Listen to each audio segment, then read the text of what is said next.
The following is a HoopBall presentation.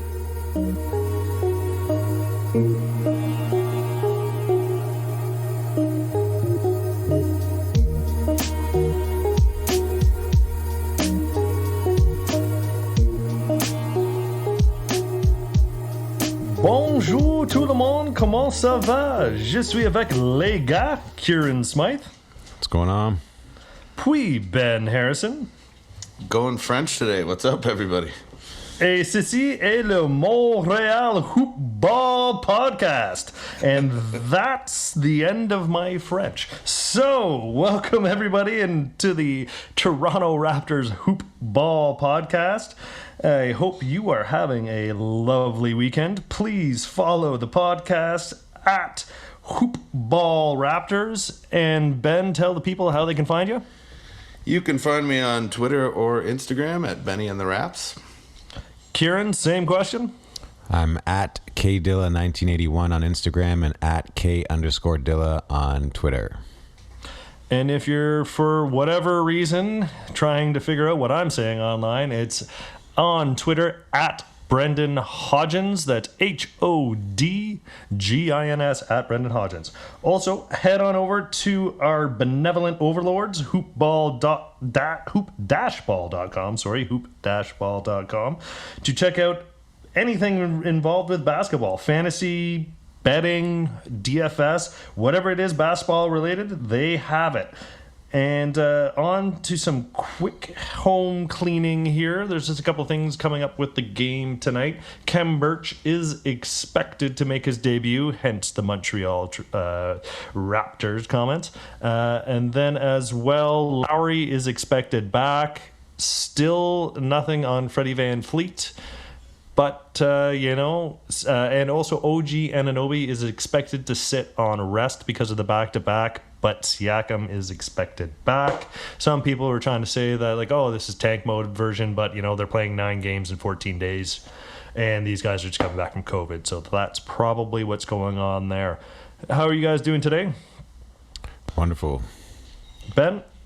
Can't complain. Master Sunday here. Always good. Oh, there you go. Big time stuff. So that was quite the game that happened last night. Lots of stuff to talk about. With what's coming up. Kieran, was there anything particular from that game that caught your interest? Franchise records and all that, career bests. It was a wild game. Trent looked like he was just incapable of missing for the first half. He didn't miss from 2.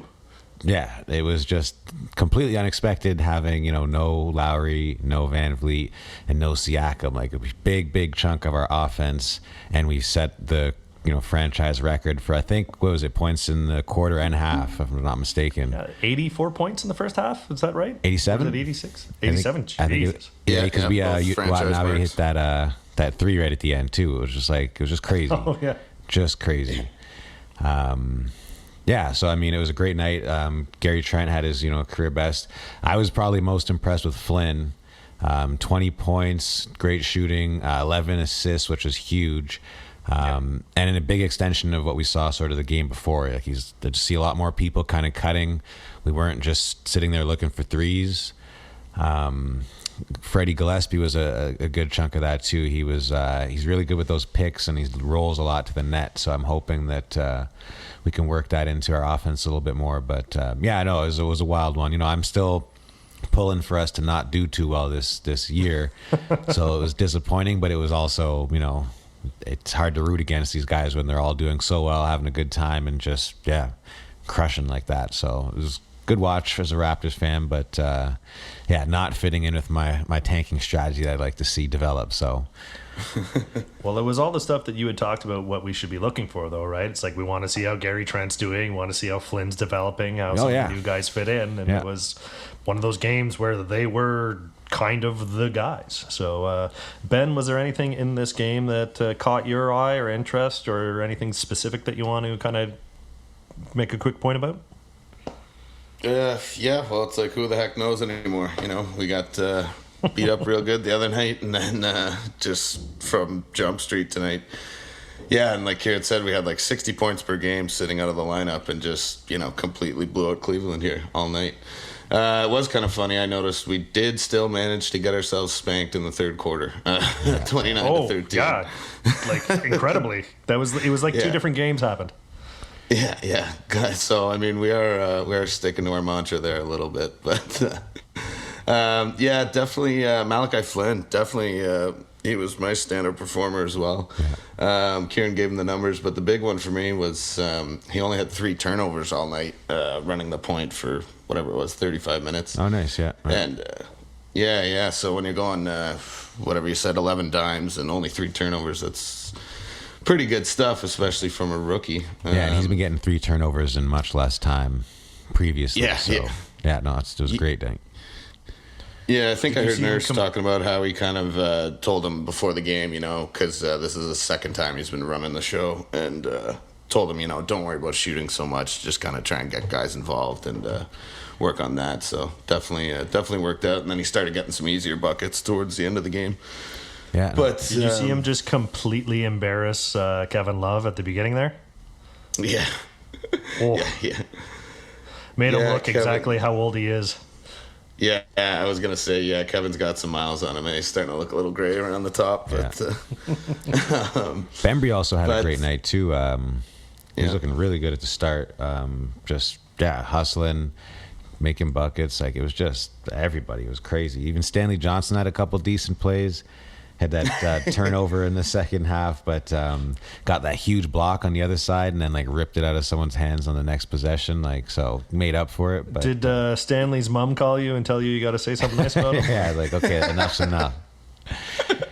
Yeah, he did kind of that block. I put that down too because Cleveland was kind of starting to put a run together at that point. And I think it was on Sexton. He just shut him down. Yeah, as soon as the turnover happened, I was about to start writing out the angry letters to Stanley Johnson, and then came back that block. I just like threw the pen across the room, and then came back and made a big defensive play. I was like, all right, Stanley, you'll spare you from my wrath this time.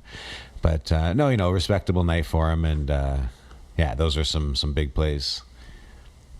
It was kind of one of those nights where everybody kind of had career nights, like even like Yuta Watanabe. I don't think he's ever scored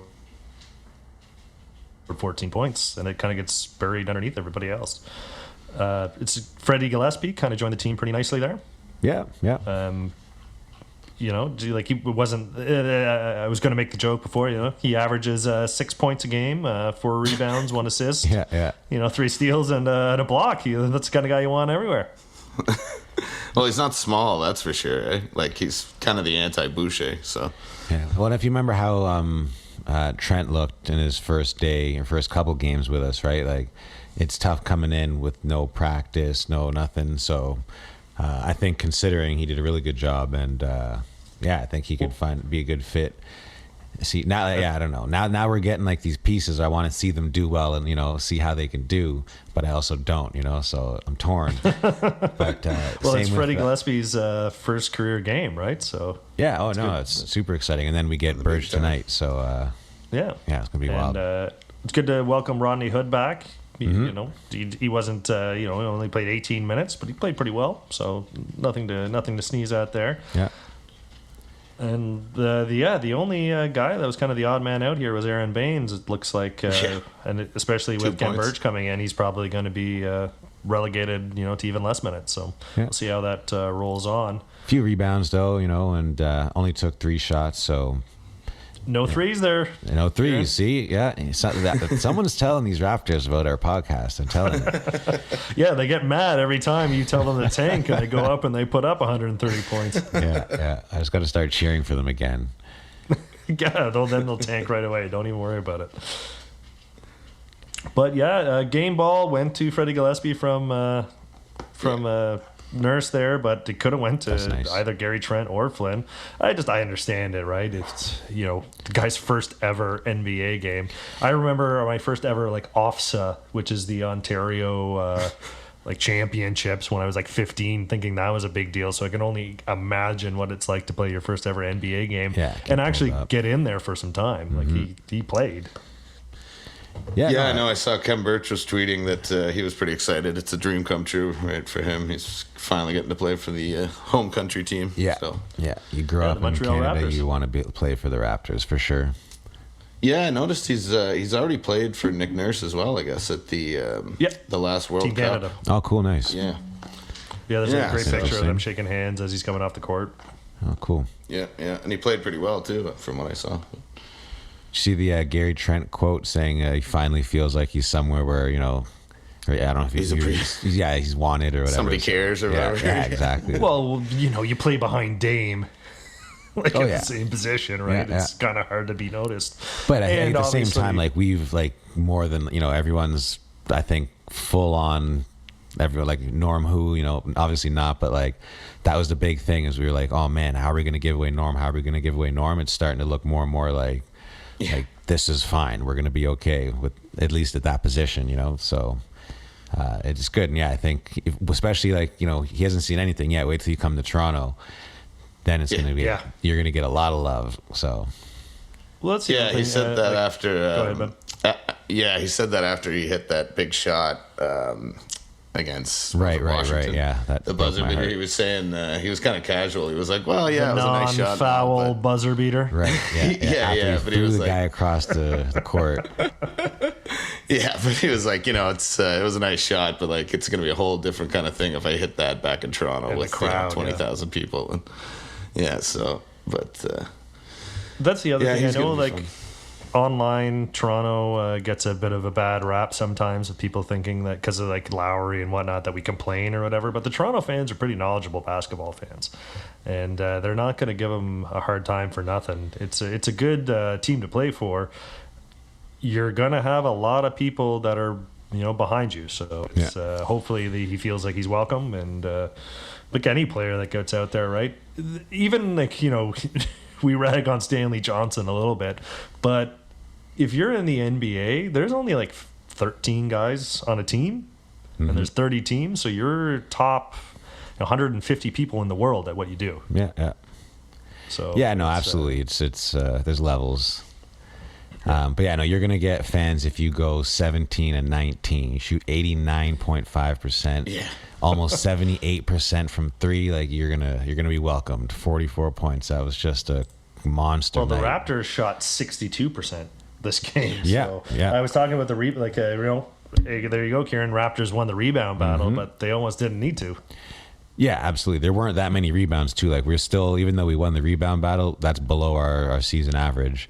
Yeah, I think by there a were 70 couple. total rebounds this game. Yeah, it was wild. So, but yeah, if you're shooting that percentage, they didn't shoot awful either. So I mean, there just weren't the normal rebounds you'd get. So Yeah, and I think there was less threes by Toronto than usual as well, which makes sense based on who was out there. But that's kind of what you were talking about as well. It's like stop taking these unnecessary threes, get out there and just play the game that you can play. So. yeah, I saw a lot of cutting to the net. Some nice, beautiful Yeah, and I like passes by that, Flynn, man. Oh, so good.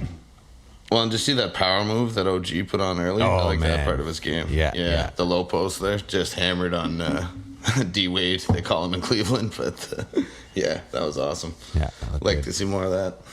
Well, that's exactly what we want him to do, right? Like him and Siakam, they got to be, going hard at the net. That's power forwards, right? So hopefully that continues. Kind of weird that technically Bembry started as the small forward, which is a interesting version of what his play is, I guess. Sort of, kind of. He did have 3 blocks, so that's good to see. Yeah, no, he did great. The and the way we rotate on offense too. I mean, the positions are very fluid, and even on our defense, right? Like we just rotate like crazy and switch off everywhere. So there's a lot less in this NBA of like centers being full on centers, and so clearly it worked. So Yeah, especially if Baines isn't out there. Everyone's gonna goes within the flow. Honestly, I think that's a pretty big deal if we can limit his minutes, and he can still give us decent production in some smaller amounts of time, which is fine. Give some people a rest and everything, but with extended minutes, I think that's our weak spot for sure. Well, yeah, it's one of those things where he can't quite we've talked about this a little bit when it comes to like Gasol from before, or because Gasol, when he was playing well for the Raptors, could hit his threes, and he's also a great facilitator. And then Ibaka was great from the elbows, and Baines is neither of those things, right? So he's more like a true center. He has to be directly under the net to score, or every now and then he'll hit a three. So yeah, definitely giving him limited minutes. You've seen him, he can take it to the net pretty hard. He's a big lad. Yeah. But you definitely don't want him out there for 25 minutes a game, because he's just not showing that he can do it. Yeah, he's a defensive liability. He's too slow. Yeah. All that stuff. So, and not the best rebounder. He's okay sometimes, but not reliable enough, and just not quick with the hands. Like he's wearing bloody oven mitts out there sometimes. It's just like the ball comes right off his hands. Like he's in the right position, it hits him in the hands, and it goes right out of bounds. Like it's the old alligator arms thing. Yeah, he doesn't even give you rim protection either. That's what's been bugging me the last few games. He doesn't even want to seem to want to go up for it. I don't know if he's afraid of fouling or what, but like Markkanen dunked on him the other night, and a couple guys just put in like easy floaters that he didn't even go for, right in the paint. So yeah, definitely a liability there. And if he's not giving him much the other way, then yeah, he can go where McCall went, if you know what I mean. Hey, Boucher almost. He had a weird game because he was not very efficient, but he was good defensive stats. Like you get 5 defensive stats, it's hard to argue with. However, 4 from 11 is not exactly what you want to see. Ben, were you disappointed in Boucher's game, or do you think it kind of didn't really matter? Well, I was a little disappointed. I think I said it the other day. It'd be nice to see him put together back-to-back efforts after he had that career performance the other day. But yeah, I did think, like, watching the game, I thought his numbers didn't really match up to his stat sheet. He only had 9 points, not many, only a handful of rebounds. Pretty quiet stat-wise, but I did think he looked okay out there, but definitely didn't live up to the last game. His only nice moment that stood out was that big block he had on Sexton to start the game in the first quarter, right at the rim. He met him. No foul. It was just great. And that gave him 100 blocks on the season, so that's nice. A good number, no matter who you are. So. Yeah, it took some ill-advised threes. That was sort of the biggest takeaway that I saw from him. It's just he's one of those guys that'll still do that, where it's just like, man, that's less than ideal. You're not Steph Curry gets away with that thing. You should not be taking those threes like that. Take the wide open corner threes when you rotate, cool. But otherwise, I mean, you're big, fast, go to the net, draw some fouls, get somebody else open. But he just gets, you could see it before it even gets to him. He's waiting for it, and he's just going to chuck it up. There's 8 seconds left in a shot clock or something. He's chucking up a three. So, yeah, 1 for 5 of the night. So take those out. He was 3 for 6. That's not awful, but yeah, it's just shot selection. That leads us to kind of what I wanted to talk about next anyways, with the, Kem Birch coming in here. It might, if they ever play them together at the same time, move Chris Boucher back to the 4, where he probably should be playing anyways. I think we'll see that, yeah. It would, lend him to being actually able to go and sit in the corner like OG does sometimes and get those kind of easier look 3-pointers. Yeah. Because you're gonna move Kem probably, I would assume, underneath the rim where he should be. Mm-hmm. Yeah. Ben, is there something you'd like to see from Kem Birch, or something you're expecting to see from Kem Birch tonight? I imagine he's probably only going to play 18 to 25 minutes, but yeah, we'll see how much they put him out there for. I guess I'd like to see Aaron Baines 2.0. Just don't take a lot of threes, park under the net, like you said. And it's true, like the best or most consistent stretch of basketball we saw from Boucher was earlier in the year, when he was only coming in at the 4 mostly. Like another big was always out there. So we'll see. I don't know. I'm excited to see Birch. Yeah, just like we said, less time out there for Baines seems to be a good thing. And yeah, we'll see how he does. Yeah, I'd like to see some.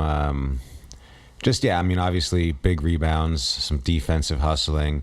Again, there's only so much you can expect from a guy, and it's just, he signed hours before the game and just showed up, starts playing.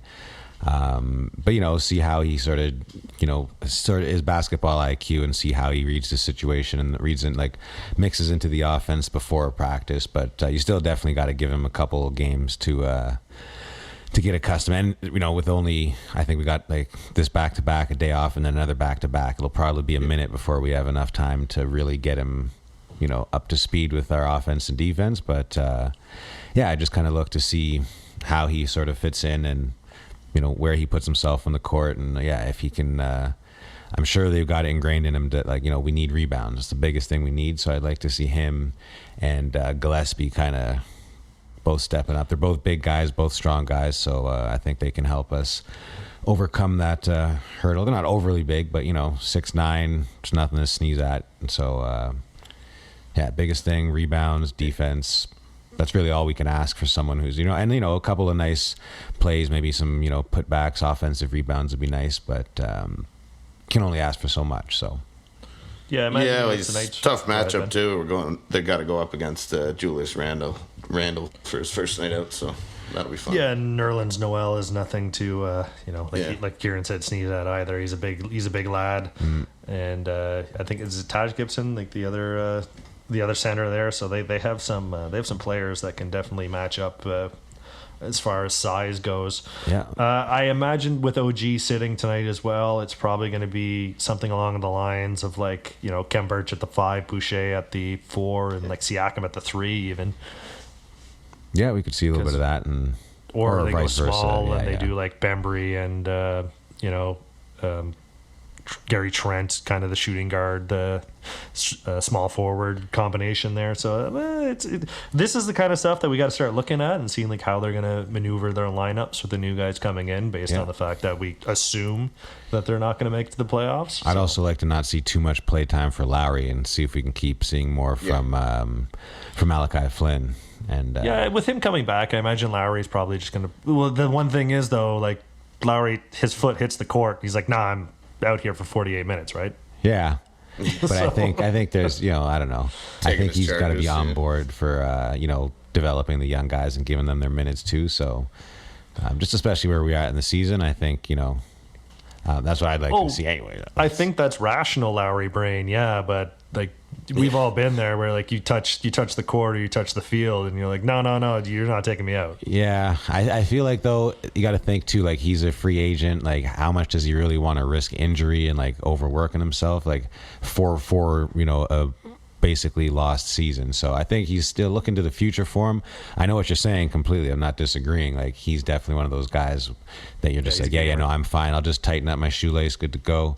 But no, I think the responsible thing to do, and I think he's a responsible guy looking for his future and trying to sign a contract next year is, stay healthy as you can. So just coming back, I think we see less minutes. We'll see, but I think we'll see a bit less and see if we can keep Flynn going, because I think it's important to keep his confidence and make sure like these aren't the exceptions. Make sure this is sort of a trend that we're going to start to see this more and cultivate that. So we shall see. Yeah, and this is a better test for Flynn as well, because like it was a great win and these guys played really well. And you don't want to take anything away from them on that, but the Cleveland Cavaliers, that was like even a shadow of them, and their full strength isn't all that great. So they're behind us in the standings, so that says everything you need to know, right? They're not a powerhouse.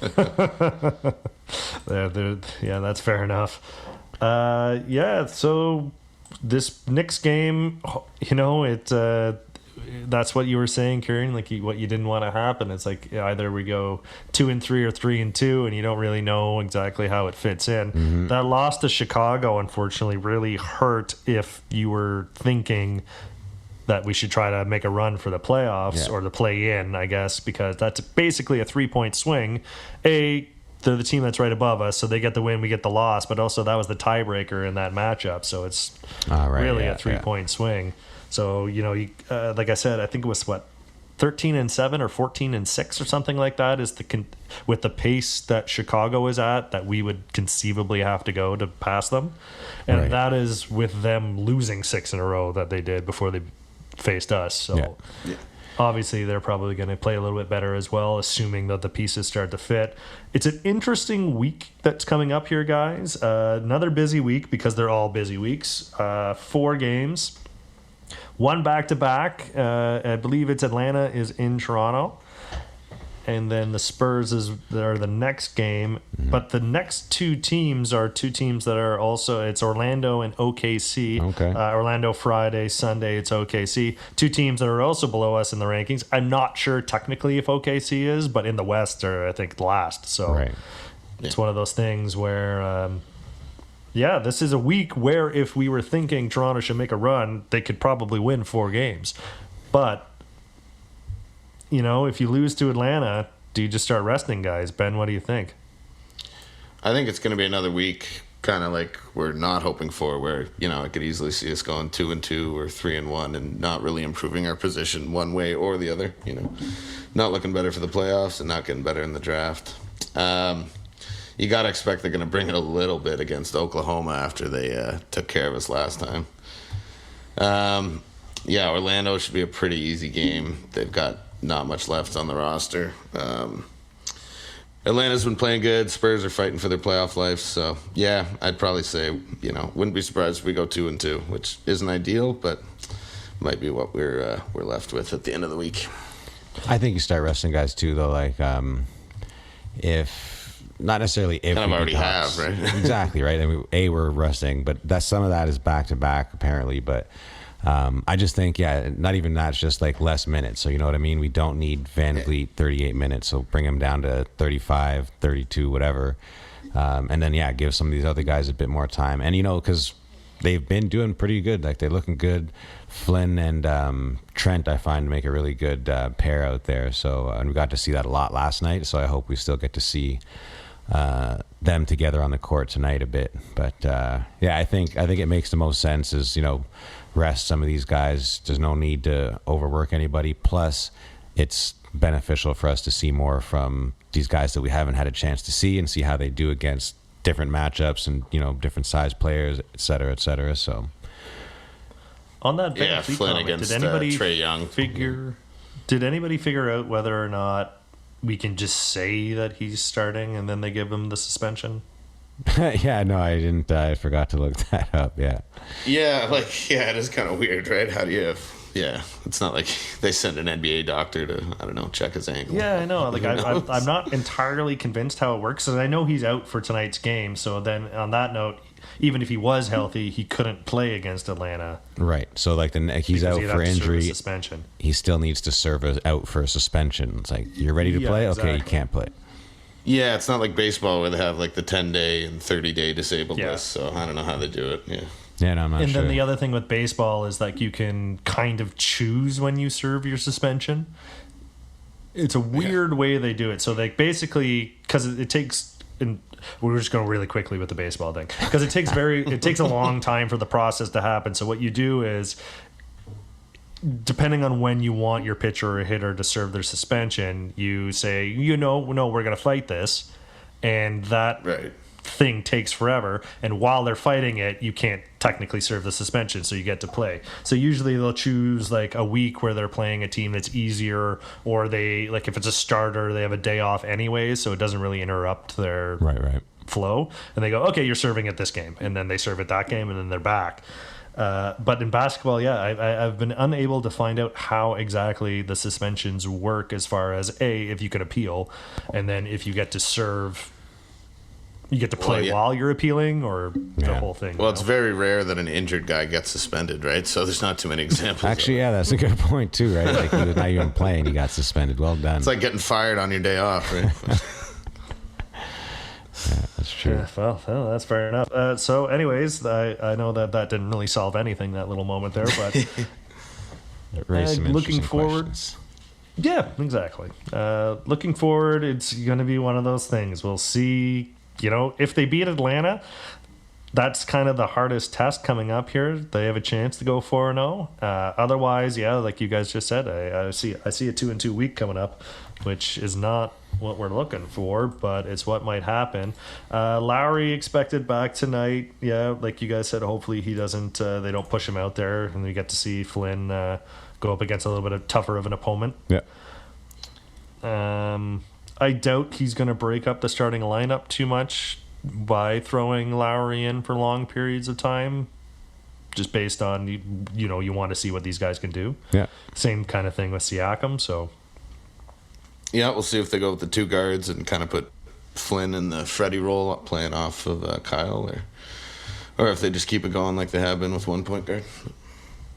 Yeah, that's the other thing, right? Because I think the whole point of Malachi Flynn is to eventually be Kyle Lowry. So do you really want to play him beside him? No, yeah. Definitely swap him out. Let him play. Gary Trent is supposed to be kind of more of a shooting guard wing sort of style, right? Yeah. Like Norm. So 100%. He's so much like statistically, especially, but even gameplay, like he's a lot like Norm. Like it's crazy. Numbers, sometimes gives you crazy 44 points.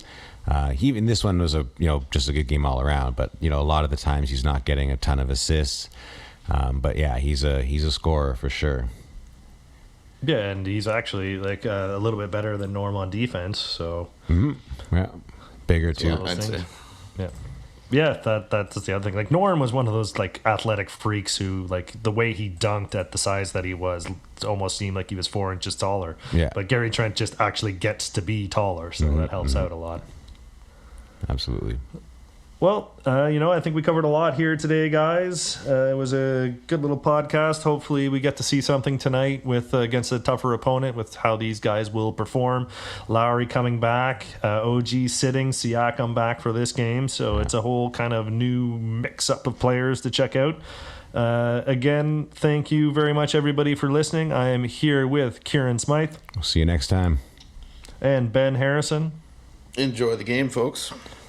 As always, we love you, B, and everybody out there, you take it easy, enjoy some sunshine, and we'll talk to you a little bit later. Cheers. Bye-bye. This has been a HoopBall presentation.